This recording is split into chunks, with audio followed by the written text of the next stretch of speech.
So as Black America sits down and eats popcorn as we watch white America literally fall apart at the seams and come to a head and lose their collective minds as they felt it was necessary to launch a terrorist attack on our capital, I was actually producing an episode of 30, which is a new podcast with Allison and Tiana, two lovely ladies who provide great insight on the experiences of women, Black women, and being in your 30s. And those are coming very soon, and I don't want to spoil too much there. However, we stumbled upon an interesting conversation post-show, and I rushed to record it because I felt it was an important conversation in terms of what Black people should feel towards not only Donald Trump, not only towards our government, but how they should actually navigate through life. And we had some differing opinions. We agreed on some things. It was a good conversation that I think covered all spectrums. And I wish I would have recorded some stuff that we had talked about before, but by the time the conversation got really good, it was a little bit too late, but we give you about an hour of content. So if you have some time, it's a very interesting conversation. I'm glad we had it. They opened my eyes to some things. They made me understand some things. And that's what Molpractice is all about. It's not about pointing fingers and pointing blame. It's about gaining perspective through deferring opinions. And that's what I've always tried to accomplish with these shows. So thank you for listening. And here we go. Now, if you're just joining us, we were vigorously arguing about affirmative action and Black placement in America and why affirmative action and minimum wage is or is not needed. And I have Tiana here from the 30 podcast. And go ahead, give it to me, because I know you were disagreeing with what I said before. Yeah, ask me that question that you asked. You were like, if you chose affirmative action to get hired? Oh yeah. Would you? Okay, so if you got a job through affirmative action, would you rather have that job only through affirmative action or through the merits of you being good at the job? And I said, fuck that, hire me for both, because I'm gonna get there and you're gonna hire me because I'm Black, but you're gonna see how amazing I'm gonna be. I don't play that. Gotcha. Like, white people get to cut corners and get help all their lives from, and when they do it, it's okay. But when you talk about Black people asking for it after we've suffered generations and generations of systemic racism and things that held us back, we deserve. Yeah. Honestly. Yeah. And I think, I went to an HBCU. So affirmative action is more than just a handout, right? It's allowing institutions like that to exist, to create opportunities for Black folks and put them, look at our vice president. She went to a HBCU. Mm-hmm. Now she's, the vice president. So do you have a problem with the fact that she never really associated herself with Black culture up until it was relevant for her presidency? I don't understand, because she's an AKA. So how is... I mean, but in terms of her political career, she's leaned more on the fact that her Indian roots, right? Like, even through her prosecutorial career, like, she made her career arresting. And I mean, I know she's a prosecutor, but she's been caught bragging about how many single Black mothers she's locked up on weed charges. And she's never really leaned on her Blackness really publicly until it was time for her to run for vice president. Do you have a problem with that? I never viewed it like that? Never saw that? Because, I mean, she didn't just become an AKA yesterday. And I understand that in college. It's like, you can't... That's not fair, because Black men get to do shit like that all the time, right? And brag about how above and beyond they've gone to be better than the next or the regular Black, person. But if a woman does something like that, and also I recall her having conversations and doing interviews where these questions have been brought up, but like, it's not fair to negate her Blackness, right? Oh, I'm not negating. Obviously, she's Black. It was never relevant to her until the presidency. I just feel like throughout her career, her political career, up until this point, it was always the Indian American thing. And yes, she was an AKA because she went to a Black college, and obviously there's not any Indian fraternities running rampant in the HBCUs. So that could be viewed as a circumstance thing, right? Like not her actively throwing up her right hand in unity with her black brothers and sisters, more so, just a circumstance thing where she went to an HBCU. So now it's convenient for me to do this. But now that I'm in the world and I'm doing my prosecution thing, now I'm an Indian American and here's all my family and their Indian, When heritage. you look at Kamala Harris, though, what do you see? Because before, like, I saw a black lady. I didn't know she was Indian American. Listen, I look at Candace Owens and I see a black woman, but that girl is clearly white. Exactly, but still, it's like Candace Owens. I said Candace Harris. I'm sorry. Candace oh, Owens. Yeah. shit. Oh Yeah, my yeah. gosh, she Sorry. confuses me, that woman. Yeah. And then she just did some black shit the other day, and I'm like, what is she doing? Attacking her whites like that. Like, there's no way she truly feels that way. Yeah, it's a different issue. It's like I said, it's You were saying okay she for doesn't. Yeah, it's not fair that men can black men claim can for- do that, Yeah. and then it's never a question, right? It's never, oh, but where were you, brother, when this was happening? You know what I'm saying? Yeah. But it's like now, oh, it's Kamala, and it's like, okay, the thing about her sorority, that wasn't fair, because if she didn't want to join it, she wouldn't have joined it. There's a lot that goes into it, and I'm not an AKA, I'm not in any of the Divine Nine, but there's history, deep-rooted history, and it's not just something that you take lightly or just do for the fun of something. You know what I'm saying? So I don't think she did it simply because there wasn't an Indian sorority or fraternity. She could have either founded one or went and, went to one. You know what I'm saying? So, did she do, has she had those missteps? Yeah. Yes. Has she addressed them? Yes. Are Okay. we hoping that she gets, she's not marching? Remember the meme where, she was dancing and marching? There was like, Listen. Kamala's about to march, everybody to cheer. I saw her uncomfortably throw up the Wakanda Forever sign, and I was like, yeah, she's not one of us, man. That's crazy. Did you see that GIF of her, the video of her, and she did the Wakanda Forever, and I was like, she didn't even look right doing it. Like, she's never seen Black Panther. I know it. Like, how could she do this? All right, Allison has joined us. We're in a deep-rooted conversation about Blacks in America and where we fit. And so T answered my affirmative action question, and I wanted to go back to what you were saying, and I wish we would have recorded basically the whole conversation that we had before, but we can kind of touch up on it. Basically, I was saying that blacks are monkeys to both Democrats and Republicans, except the Democrats have magically and perfectly executed the illusion that blacks can overcome a certain level, even though they're only holding us to a certain level.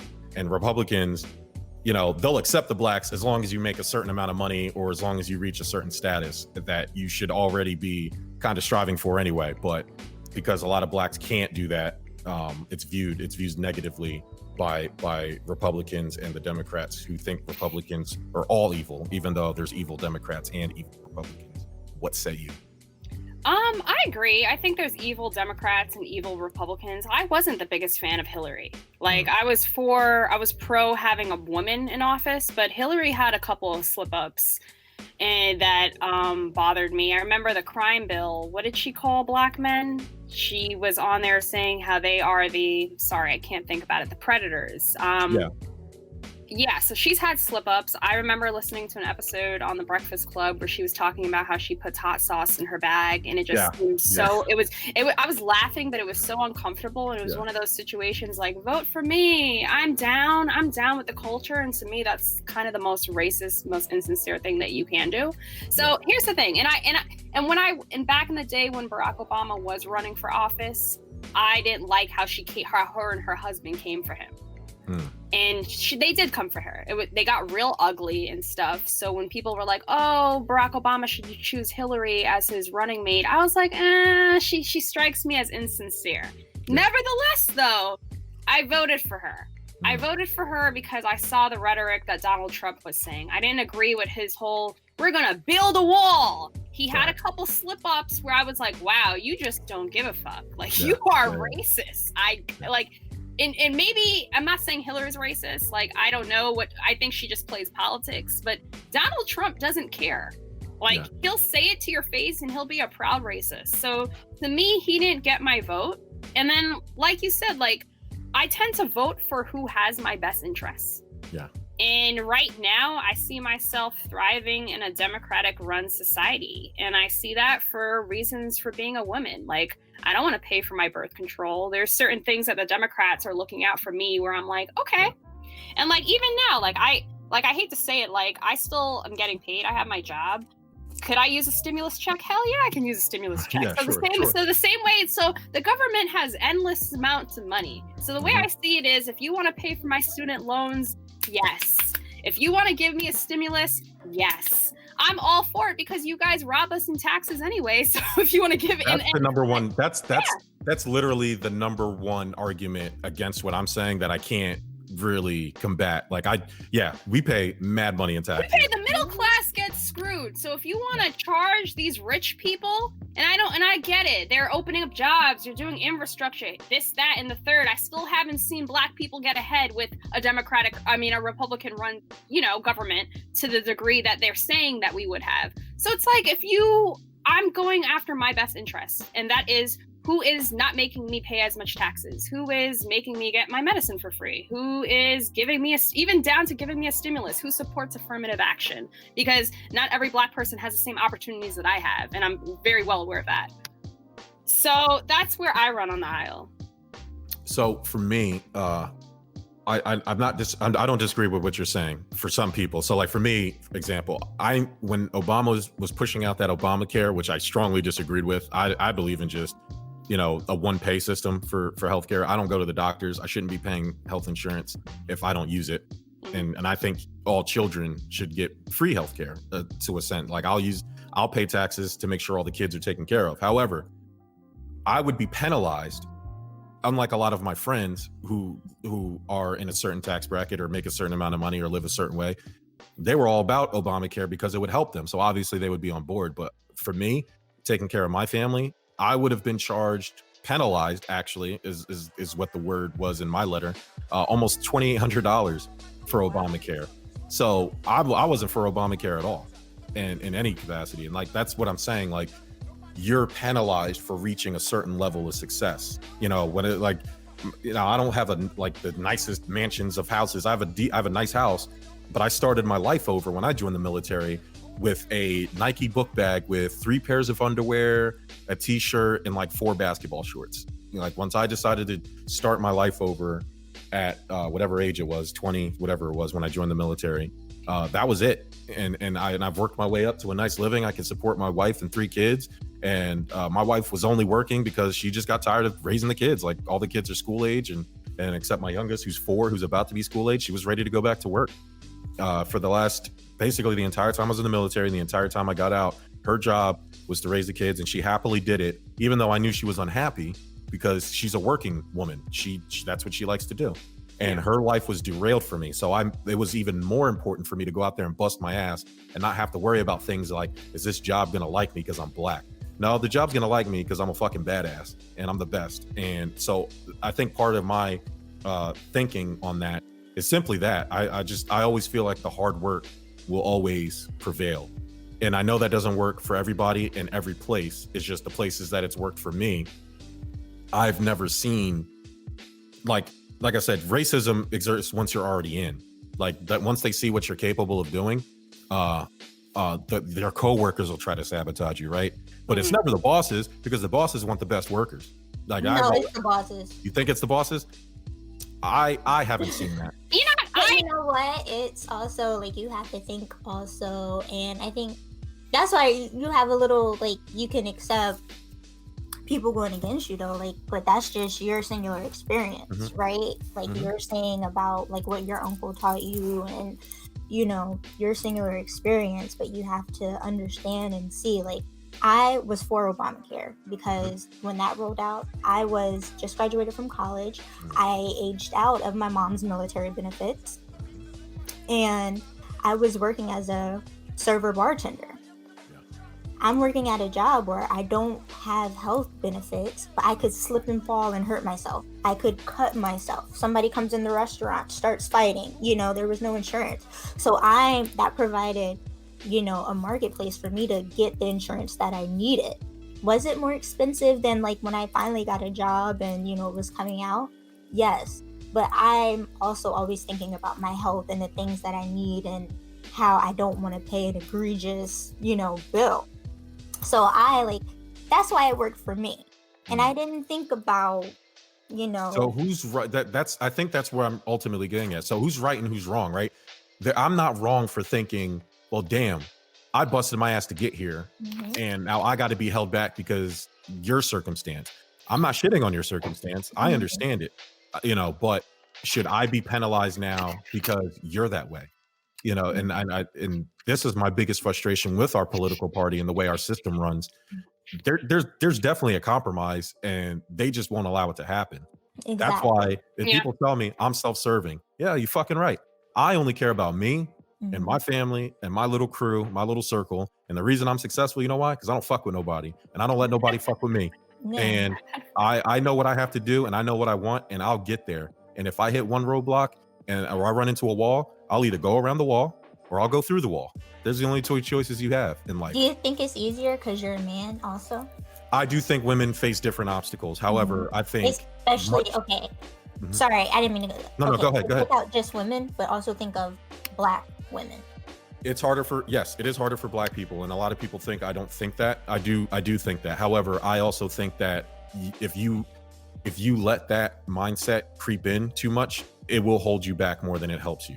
Because the first sign of trouble you get, it's because I'm Black. And then you fall into this like pit and you'll never get yourself out of it. So I like to judge people, as individuals. I never look at it like, oh, this Black guy or this white guy is doing this to me.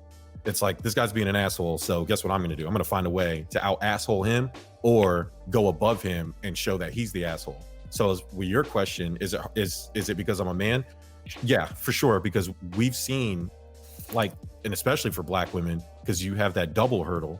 But I also think that Black people and women in general, white or Black women, are way more powerful than they think. And we see it all the time. Like, my wife runs my house. I can't do shit. If my wife died today, I'd be dead in a week too, because I don't know where shit is. And she knows it.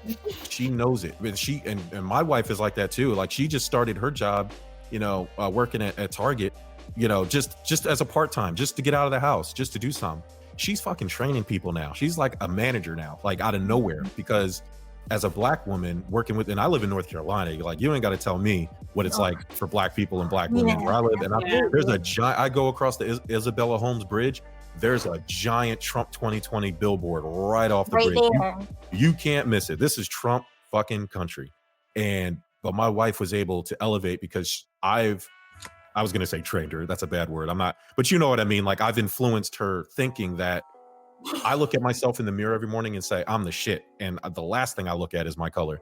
And you're going to know that I'm the best at my job. And I've been the best at my job for as long as I can remember, because I don't have time to let my Blackness creep in. And with that mindset, I've able to overcome a lot of my racial obstacles. And I just think Black people are trained, and I'm not blaming the Democrats for this, but as far as the system goes, are trained to think that we need that help from them. We need those handouts, or else we're never going to make it. And again, we're so used to being on the bottom that the middle always feels like heaven to us. And we think that's the ceiling, when it's not. It's not the ceiling. It's not even the tabletop. Like, we can achieve so much more, but a lot of Black people use their Blackness as a crutch more instead of a sword. And I use it as a sword, and I force myself to use it as a sword, and I won't accept anything else. Yeah. So, Mike, you're in here, man. Go ahead, give us the white perspective, guy. Is he muted? Can I unmute is Mike still on? He's here. He's in the room, but I'm here. All right. I mean, I get what you're saying, but I agree 100%, because my parents are scientists. My aunt is a lawyer. My other aunt is a doctor. Like, I just grew up with Yeah, it can be done. And I grew, and I come from a background where my parents are immigrants. They came to this country at 26 and they worked really hard. Now they're both scientists. Yep. So yeah, and often facing, racial discrimination at their lab. My mom is like the only people say, "Where are you from?" because she has this accent. And she's like, "Oh, she's a proud Jamaican and she's happy to be there." And she always instilled in me that I can be whatever I want to be. And that's great. But then I also, when I vote, I don't just vote for me. I vote for other people and their upbringing, because you can come from a situation where none of your parents made something for yourself. No one in your family made something for yourself. All you know is poverty. All you know is trauma. All you know is hurt. So I believe in government assistance programs that can help people like that. I don't necessarily think the Republicans do that. I think they're more of like, buckle up your straps and get to it, get work. But but them boots. Yeah, but the thing is, and get back to it. And you can do it. Then I think that's where, and that's where it comes down to upbringing, right? I was raised to do that. Like my uncle, he's already reached that success. So me and my cousin growing up, he kind of forced that on us. He would bring us to his girlfriend's house with a toilet and some tools. It says, she needs a new toilet, install it. And we're going to go eat lunch, figure it out. Like at 15, you know what I'm saying? Like I'll never forget. We started freshman year of high school and we wanted a computer. And, us of all being a similar age, having a house computer was kind of rare. Like they were really expensive at the time. He was already in his computer engineer hood, and he said a computer, made us do a bunch of chores, made us work for it. You know what I mean? Like a bunch of basically slave labor. He made you build it, because I've heard somebody told me that they wanted one. So then he said, "Great, this week you've done all your work. You've earned enough money to get a computer. You'll have your computer. I'll bring it tomorrow." Great. Friday showed up. We thought we were gonna have a brand new computer. We're good. He showed up. He said, "Your computer's in the trunk." We opened the trunk, 2 boxes of just parts. We had no idea what it was. Old dusty monitor, old dusty desktop frame, but like these nice looking parts, whatever. He said, "You can use my computer to figure out what these parts are and then figure out how to build it, put it together." And it took us a week. We had to look up every single part, knew what everything did. I had no idea what it was by then. And he gave us the best parts. He gave us parts that you couldn't even buy in the stores yet. We had a really good desktop computer that we kept for over 10 years. Like it ran great, but he forced us to think that you can do it with some hard work. Go look up the parts, figure it out yourself. And he's always been like that. Like, don't let these people tell you what to do, how to do it, when to do it. No, you know what you want. Go do it. Go figure it out. I guess what I'm trying to say is, okay, do you view the Democrats with what all the social programs as giving Black people almost a handicap? Putting at a disadvantage by helping, because this country is historically racist and we're still dealing with racism.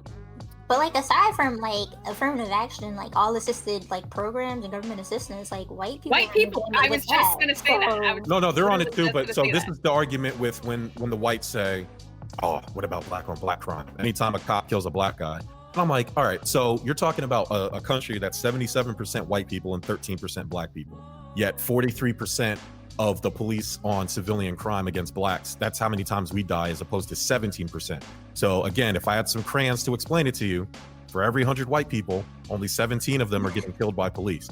For every Black person, 43 out of that 100 are getting killed. So those numbers are skewed. Yeah, there's a lot of people, white people on welfare and food stamps and things of that nature. But that's because they make up 70, almost 80% of the country. There are obviously going to be a bigger number of them.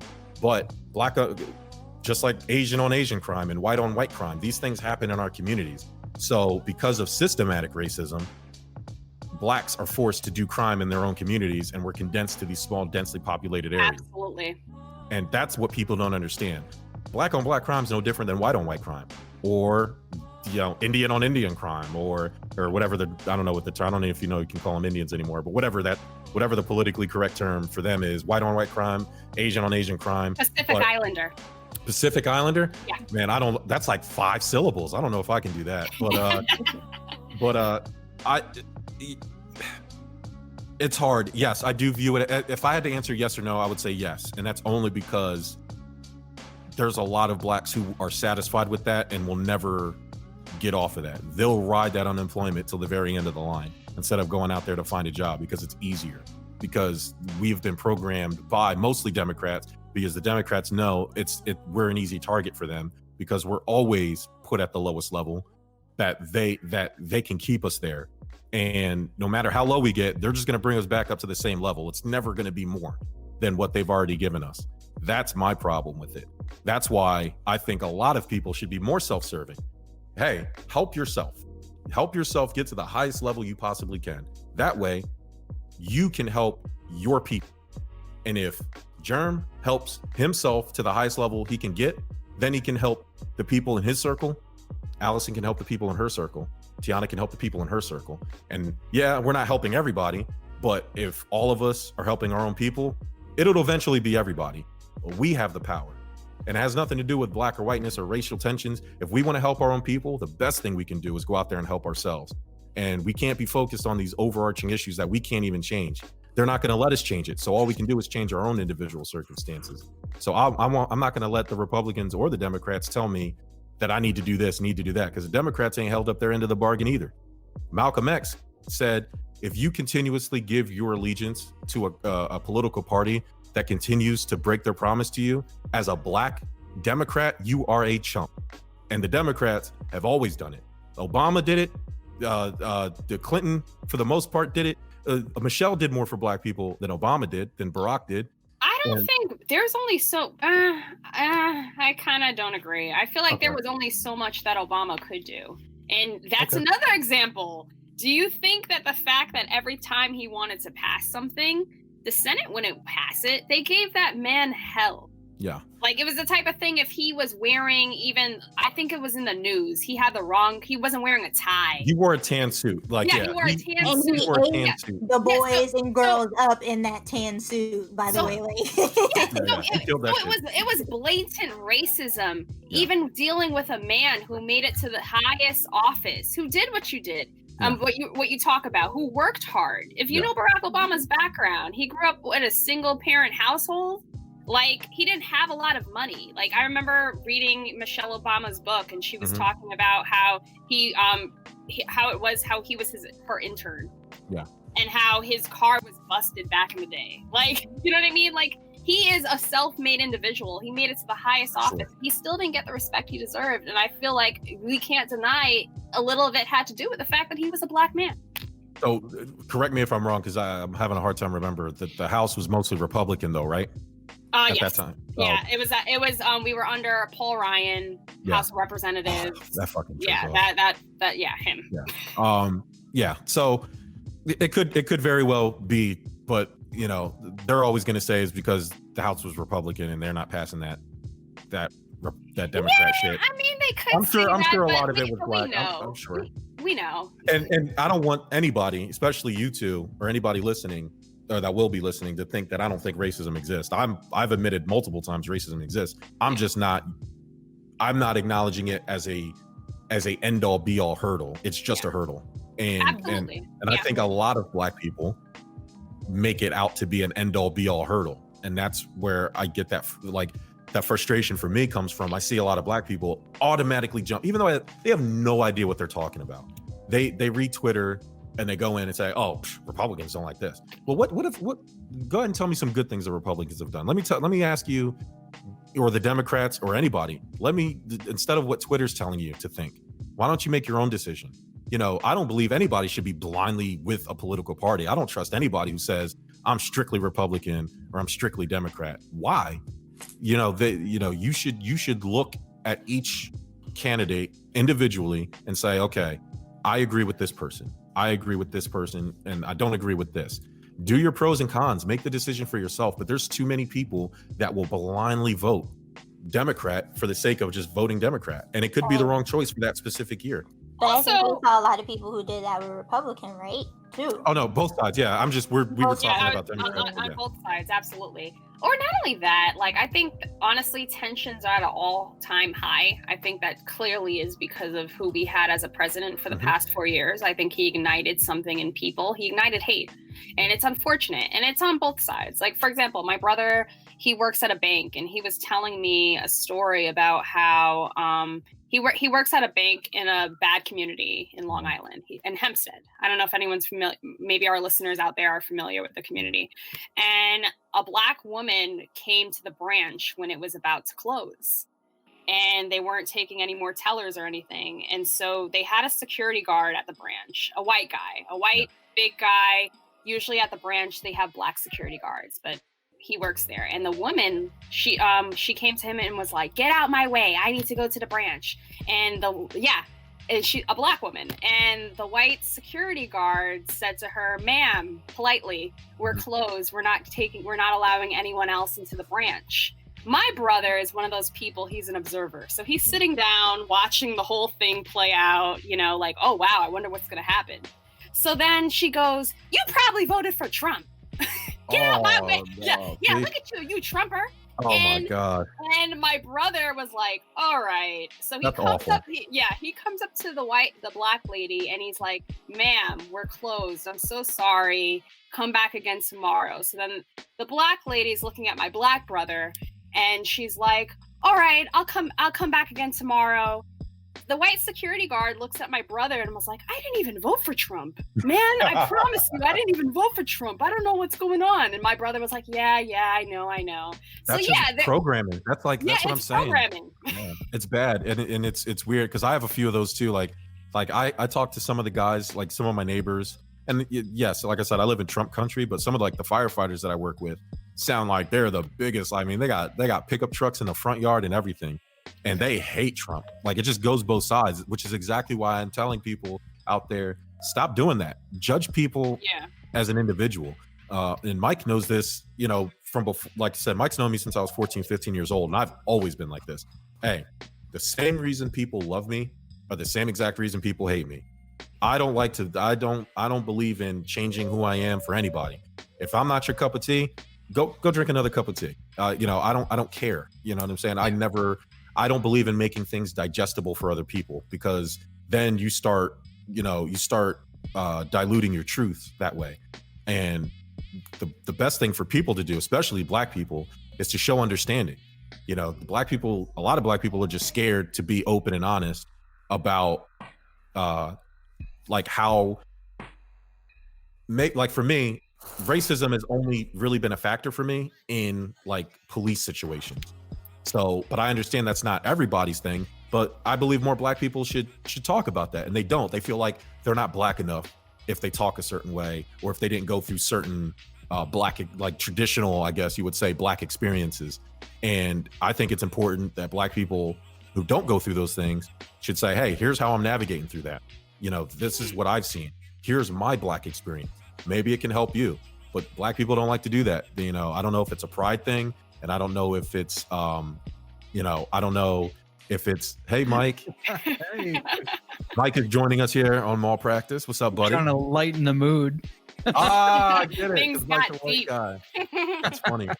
On a straight audio podcast, but we're just doing this for.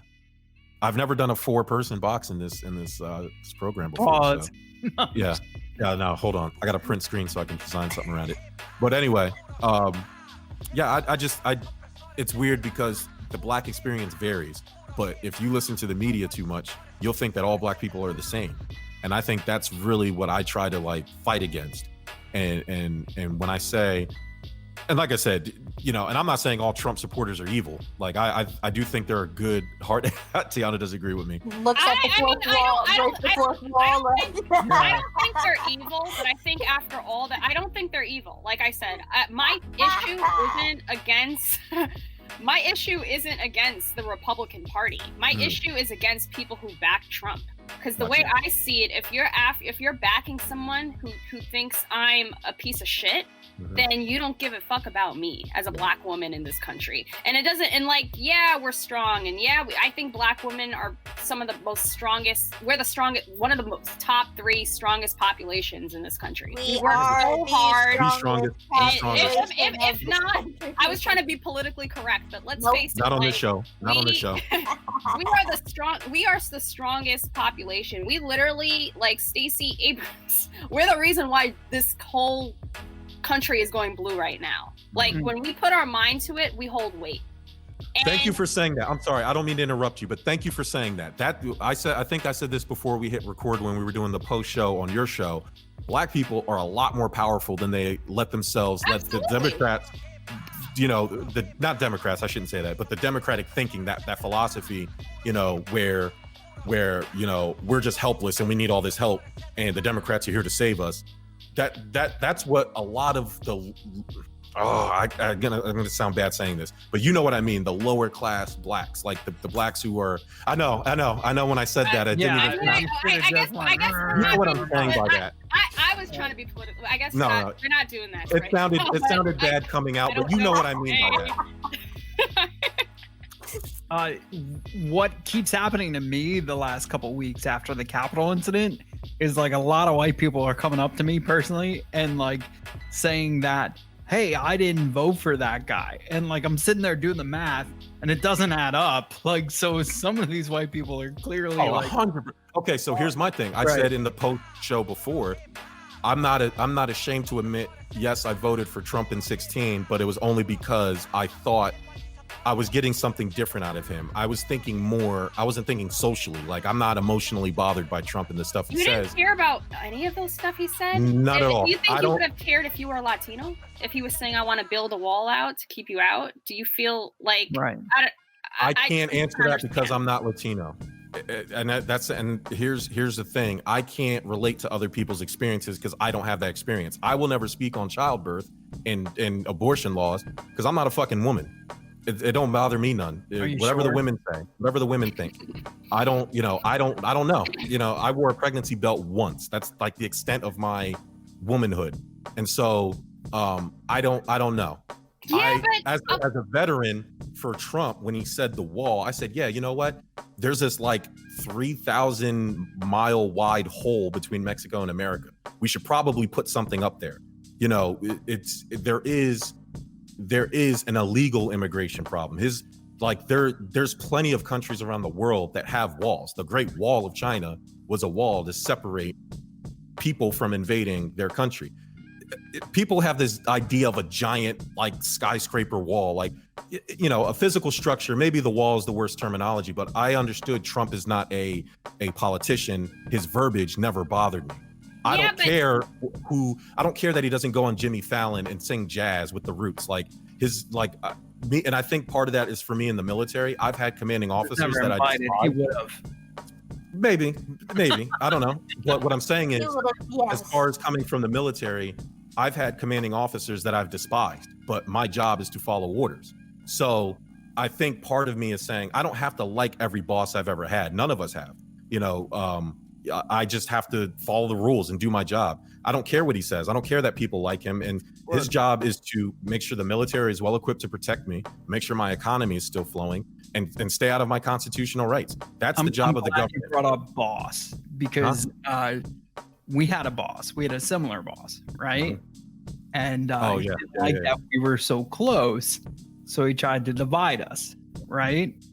And he brought you into his office, and you can take it from here. So he brought me into his office because with my cousin Ty, the other Give Us a Shot Network founder. Yep. He brought us in. Now, me, Mike, Ty, and Mike's brother Carl basically started our own little mutiny because there was some politics happening when we all worked at Six Flags that we didn't like and our subordinates at the time didn't like. So we basically ran shit from the street level. Now, they couldn't stop us because, like I said, our philosophy, and that's why me and Mike and Carl and Ty have all gotten along these many years, we don't let things like race and politics stop us from being the best at our job. Our job is to be the best. Because I feel like if you're the best, ain't nobody can tell you shit. You can't tell me, like what to do or how I'm doing it. Your job is to just enjoy the sausage when I make it. Don't worry about how it's made. And so here I am in his office. He knows me and Mike are close. And he goes, listen, guys, I can relate to you. And this is a white guy. Oh, I can relate to you. I used to break dance. I went to African Bambaataa in the Zulu Nation. Like, he started hitting me with, I had a white Adidas jumpsuit, and I used to be out there break dancing on my cardboard. Me and Ty looked at each other, and Mike knows this. We told him to fuck off. And we're like 15 those microaggressions, it doesn't get more racist than that. It was racist. And we laughed at him. And it's because me and Ty, I think if it was any other two black people coming from the circumstances we talked about earlier, it would have went the other way. But fortunately, me and Ty had different circumstances. We were raised old early to understand that and to witness, and at 16 recognize it and know how to combat that. And we laughed at him. We laughed all the way out his office, and he could not stand it. And there was nothing he could do because we knew how to navigate that situation. That's my point. Like, instead of telling black people, hey, this is our circumstance and we got to deal with it. No, this is how you navigate through it. And this is how you punch them in the gut, because there ain't nothing they can do to stop us anyway. And, but I think they'll a always lot of try. black people are seeing that now, right? Like, Yeah. We're better today than we were 10 years ago. Yeah, Yeah, for sure. absolutely. In this day and age, it's now Jamal and Ty flags. You know what I mean? Yeah. Oh my God. Yeah. People have talked about us for years. Just the way we were able to navigate. I mean, and Six Flags, and looking back on it, was very racist, man. Like, it was just there was racism there, and I'm happy to say that I know people that have worked there that aren't, and that were still there for years after we left, and changing the culture there, and it's great. But back then, there was a lot of racism going on. But me and Ty were in a position to help other black people navigate through that. And I'm talking, we were 16, 17 years old doing that, and I always fall back on that's because we had that experience. So it was our responsibility to show black people, these white people don't rule over you. You rule over them. They're bothered by two 17-year-old black kids who are basically running the park. I mean, we had execs come to our sections and never check our sections once, even in our job at when we worked with Mike, even after. Like, the president of the company knew my name, first name, never checked my work, because I didn't let that racism and that fear that the white owner is coming to see us and people would be shitting their pants. Not me, because my shit was squared away and I never feared that. And it worked out for me, and I always tell that to black people. The best thing you can do is focus on yourself, not your circumstance. It will work eventually. Yes, as a black man, you will hit obstacles, but that's up to you to determine if that obstacle is going to stop you or if you're going to kick that shit over.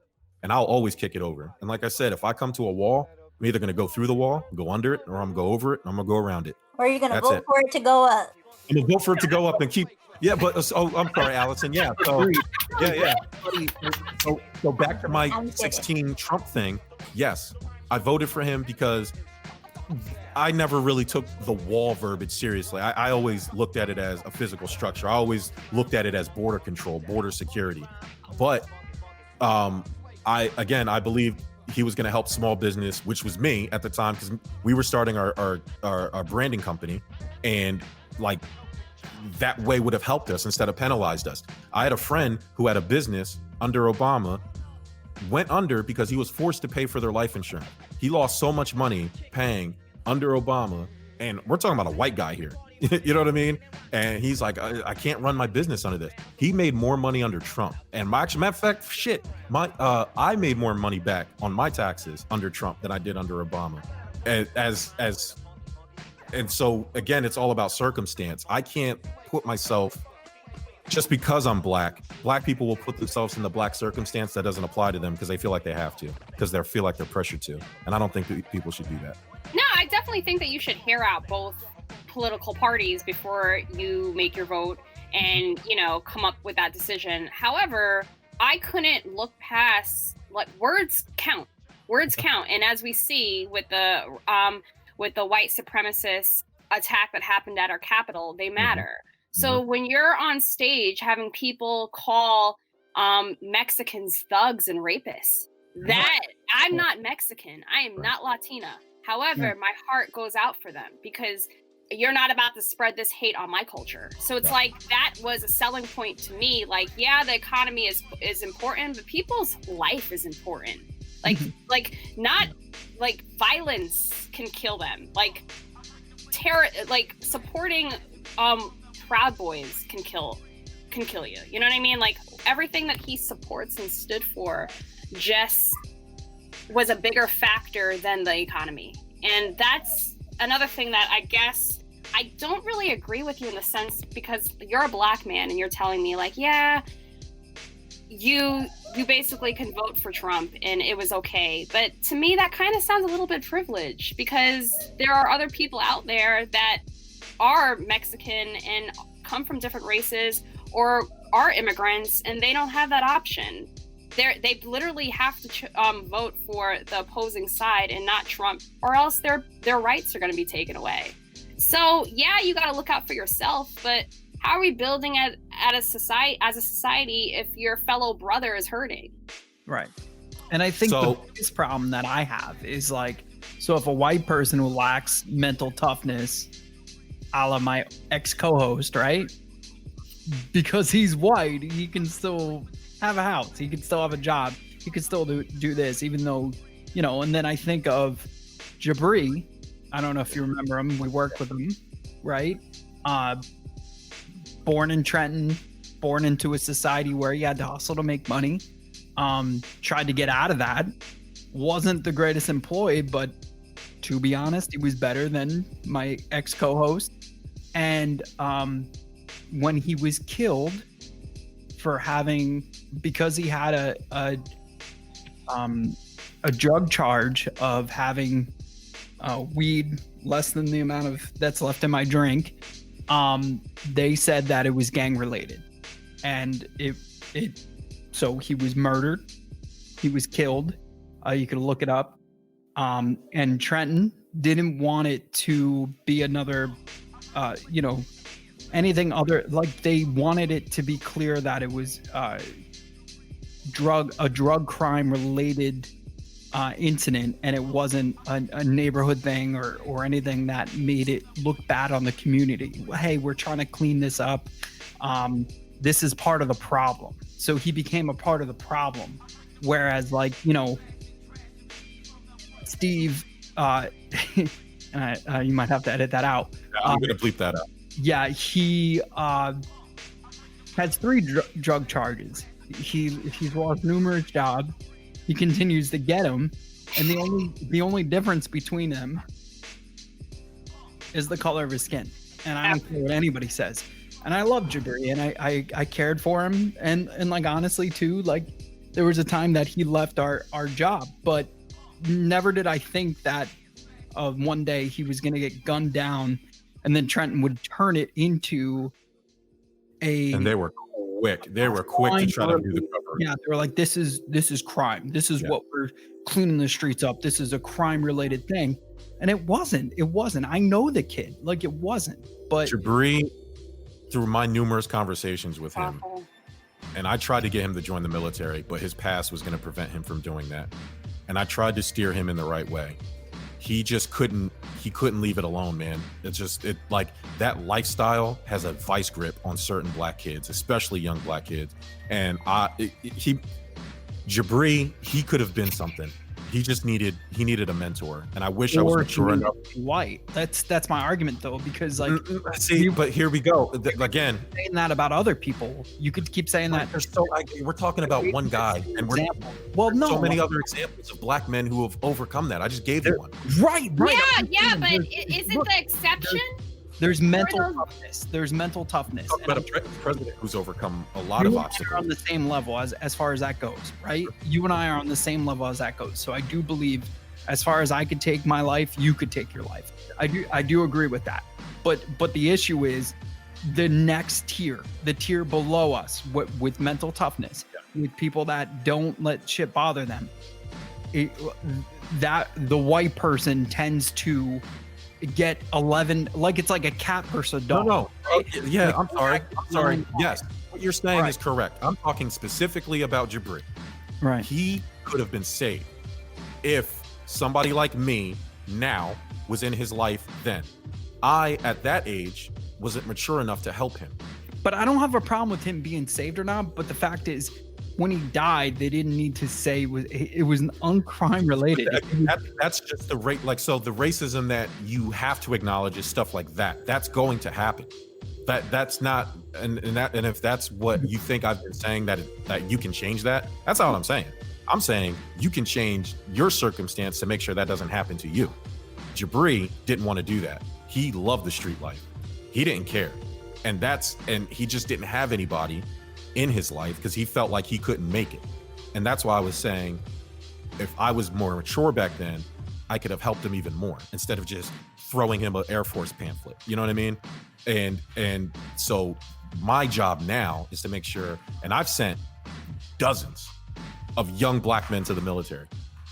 Way back when I was in Jersey, I've taken black men to the recruiter's office and saved them from the street life. I've done that. I've talked about on Molpractice about my suicide attempt. And guess who's been calling me? Black men. And they're still alive. The military was your first option for taking black men. Why didn't I'm sorry, what was that? Why was the military your first option? How come it wasn't college or because I've already tried college, entrepreneurship or other, I'm just saying, I was just asking, like, why was because I come from a strong military background as well. The military was never the first choice for my mom when it came to me and my sister. It was always go to college and then come out and then make that decision. You could go in as an officer. I wish I would have done that. College wasn't for me. Military was the best option. So yeah, but I was saying, how come did you present other options? No. So that's what I'm saying, other than military. But you did it based off your experience, right? I did, okay, yeah, because right out of high school, I went to JUCO because I was like, I don't need to go to university. It was just me and my dad. I live above a pawn shop in Jersey. You know what I'm saying? Like, I wasn't going away to school. I put myself through college. I worked. I bought my own car. My uncle helped me my first semester. I paid for the rest, and I was working as a bartender, caterer, waiter at a fancy, Mike knows, Mastori's diner. It's not your bum ass diner. Well, it is now, but back then it wasn't your bum ass diner. Like, I'm talking like millionaires would go in there and eat, and it was like high quality. And I was making easily $150 to $200 a night on a Thursday. You know what I'm saying? And as a 17, 18, 19-year-old kid, and I moved out of my dad's, me and my dad got into a fist fight, and I was out the next day. And that was when my life really started over and kind of downward spiraled really at that point. But I was making so much money, and you know how that goes. My car breaks down. Fuck, I got to pick up a couple extra shifts to get the extra money for my rent and car. Oh, wow, I'm picking up these extra shifts. I'm making twice as much money. What the fuck am I going to psychology class for? And so that quickly became my life. I was like, I'll go back to school whenever, like all young people do. And it just never happened. Eventually that money dries up. I was never going back to school because I owed them money, and I wasn't making the money to pay them back just to pay them to go. And I was like, what the fuck am I doing here? Car getting repoed. And I was like, okay, yeah, I could go out there and work at McDonald's or work at Walmart or some shit and struggle for 5 years just to get to one level, or I could totally hit the reset button, which was the smartest decision. And I did that, and it worked out swimmingly for me. And but a lot of black people, and I have that mindset because of my uncle. I and my family, we're not one of those reachy out people that, like, anytime we need a buoy, we're calling somebody. It's, yo, make it to the door or the door's gonna close on you. And I'm like that with my kids. I will help you as much as I can, but I will only do it if I see that you're trying to help yourself. You have to show me, because the moment I start helping you with every little thing, you're always gonna call me for every little thing until you're an adult. And so I make my 9-year-old daughter figure it out. The teacher gave you the information. Figure it out. I'd rather you get every fucking question wrong on this little homework assignment and you show me the work you did to get there and it all be wrong than me with nothing on your scratch paper and you're asking me for help. No, try to figure it out first. And then if you don't do it, I'll show you how. And then now what? She was failing math, and we went through for a week and I just taught her all the basics. Now she has an A in math. It's great. She does it all on her own. And it's because I taught her not to always ask for help. Matter of fact, she knows my punishments. I am a black and white, not to be, not no pun or anything, whatever the right word is about it. But I expect there's a certain level of expectation for your behavior. If you break this rule, this is the consequence. This is what will happen. There is no muddy water. There is no excuse. It's all zero tolerance. Because the moment you start making exceptions, you muddy the waters, there's room for interpretation. And I don't like that, because that's not the way the world works. The world doesn't work like that when you're an adult, when I can't be there to help you. Get it right, do it. If you make a mistake, own up to it, figure out what you did wrong, and go redo it, and try not to make that mistake again. And so I think we all agree with that, as long as with government related things, we all start from the same starting line, right? But you can pick and choose what you like. You can have your ideology and say, this is what I agree with, this is what I align with. That goes up to the government. That's exactly what led me to vote for Trump in 2016. Obviously, within a short time, I said, whoa, I'm wrong about this guy. This guy's not doing what I thought he was going to do. That's why I didn't vote for him again. He's not who I voted for.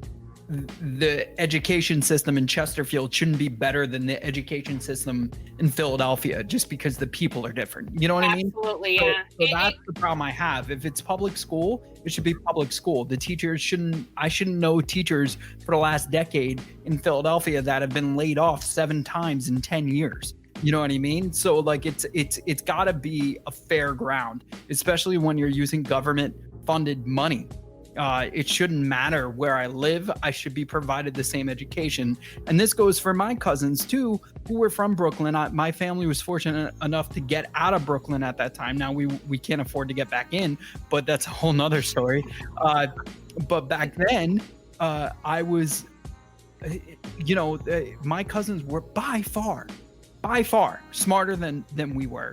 They just were unfortunately handicapped by the education system that was there, and it just so happens that by osmosis, Black people end up being in these situations. And I don't think it's on purpose. When you would hear stories of my neighbors in Brooklyn who their dad fought in the army, or their dad fought here, and when they got home there was nothing for them. And you can find situations where the army gave white people not only scholarships to school, money to start their own businesses, diners. My uncle was an immigrant, and because he fought in World War II on the Allied side, left Germany, he got to start his own business. Where the fuck are the Black people getting their own business for being Americans and also fighting in that same war? You know what I mean? Well, Black people, That's a whole other podcast. Yeah, that is a episode, major because I am very passionate about Black folks in the military, and Right. the So disparities, oh. Bottom line, it's just not an equal playing field. I'm not Exactly. saying life is ever going to be perfect, but because it's not an equal playing field, and unfortunately people judge you by the color of your skin, we're going to need laws implemented by the government, because you can't leave it up for people's character, because it's just not an equal playing field. And like, I don't know if you guys can agree with me, but as a Black person, yeah, I get ahead, but I feel like I have to work 5 times harder than my white woman counterpart. There's no mess up. I remember working at companies where the white girl next to me, she comes in hungover. If I ever came into work hungover, what the hell? I'd be watching out for my job. Late. If you Like late. if you came in late, that's what I'm saying. So it's like, for me to get ahead, I have to be good. I have to know my shit. I can't come here to play around. And I've always on had top that of that, mentality. You can't have a bad day. You can't have a bad day, and you're taught that. Mhm. Yeah. You're taught that from your parents. And I don't know about you guys. I grew up in a strict Caribbean household where it was like, my brother tried to leave the house, put your pants up. He wants to leave the house with a do-rag. My brother's not a gangster. My mom's like, take that do-rag off when you're driving in the car. I don't want the police looking at you. You're always taught to be on your P's and Q's as a Black person. And that's why, to wrap it up, that's why I think there needs to be government laws, because you can't trust people to be kind, to have compassion, to show love, because ultimately not everybody's a good person. So you need the government to interfere in your life and set up certain laws, or else it just won't get done. Or else you will see that person in Facebook. You won't see no Black people because there will be. Sorry. Oh man. Sorry about we've been at it. We've been at it for a lot longer than this show has been. my throat. But no, Because basically you won't see that, because there might be somebody who's that CMO at Facebook who doesn't necessarily want to see a black person get ahead. So there has to be laws, because it's just not an equal playing field. And we're fortunate. And if it was, wouldn't it be easier to be an American and Yeah. for your country? Yeah, right? It would be. And you would do it, and everyone would, and all the black kids would be like, yeah, I'm going to the military. But when you know a country doesn't have your back, do you really, like you said, Mike, do you want to fight for it? Right. So, Mike, real quick, and I want to start a new topic. Do you think it's easier to fix the Philadelphia school system, or get your kid out of the Philadelphia school system to a better school system and focus on your kid solely? With To my make sure- mental toughness, I would focus on my kid. But it's not going to change the percentage. You are We're not going to fix the issues we're all talking about. We're talking But about stuff that needs to get fixed for the future. This will never get fixed in our lifetime. I agree with that. But we can do that if Jamal and Mike take Peyton and EJ out of the Philadelphia school system and move them to Chesterfield somehow and work to that goal, then EJ and Peyton in the future can help fix the Philadelphia or the future, people. Again, you help yourself to help everybody else. But we have this weird fixation on helping everybody else before we can truly help ourselves. We're all not in a position to do that. What we're in a position to do is help our little island. And eventually all our little islands are going to come together and form a big giant country. And that's what I shouldn't say we, that's what I believe. And that's how I operate. I understand that my thinking on it is abnormal. I just have a different experience than everybody. I want to thank each and every one of you for joining me. I wasn't planning on going for an hour. My show is normally 15, 20 minutes, but this has been fantastic. And I want to invite you all back again in the future. Maybe not to continue this conversation, but there's always something going on that could use these types of opinions. Allison, Tiana, Mike, thank you for joining me. Thank you. You're Thank welcome. you. Thank you for having us. Of course. Right.